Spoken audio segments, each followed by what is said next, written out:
Did you know that one anonymous email can destroy a friendship and save a life at the same time? Sarah watched her roommate Emma cheat on every organic chemistry exam, the same exams that would determine who got into medical school.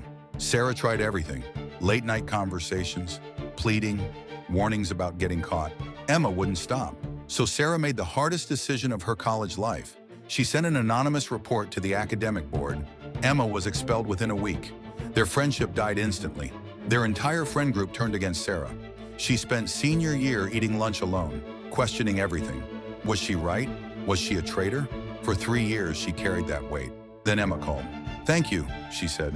"Getting kicked out forced me into medical research. I found my real passion. If I'd become a doctor through cheating, I would have been miserable and dishonest forever." They met for coffee the next week. Sometimes the right choice feels wrong for years before it feels right.